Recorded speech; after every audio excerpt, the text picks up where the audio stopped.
Penultimate race of the 2018 Cheltenham Festival is the Martin Pipe Conditional Jockey Hurdle. This is a Class 2 race over 2 mile and 4. Favourite is Flawless Escape for Gordon Elliott at 7 to 1, carrying 11 stone and 2. Second to Borough Saint, so that form line appears quite strong, and it was only by half a length as well, so I've got to say that's quite impressive really.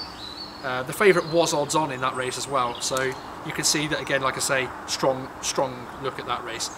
He beat Jetes, yes, Jetes, not Jets, before anyone starts looking into that, over this distance by a length on soft ground in December. He won a bumper very easy as well, so he's really exposed in this market. I think he could be a big player. Second in the market is Nicky Henderson's 10 to 1 chance, carrying 11 stone 2, and that's Deester Beefs. Beaten favourite on soft ground at Kempton in January, won by William Henry. So you can see that form is also quite strong, because William Henry is very prominent in a market for a different race here this year. He was second over 2 mile at Kempton on good to soft ground before.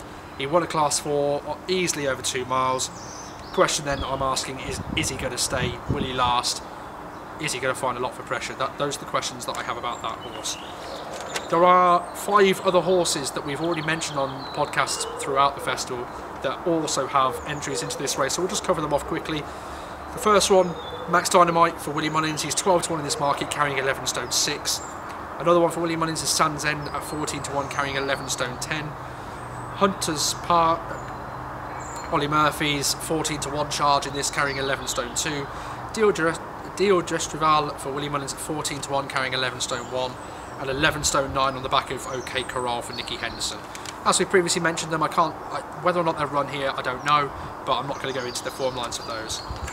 Dortmund Park is another horse who should feature quite nicely in this market. This is Gordon Elliott's 14 to 1, carrying 11 stone 5. Fourth over 2 mile and 6 last time out at Leopardstown. He was out of 7. So again, halfway up the field over longer distance. He was behind Tower Bridge, Jets and Carter Mackay.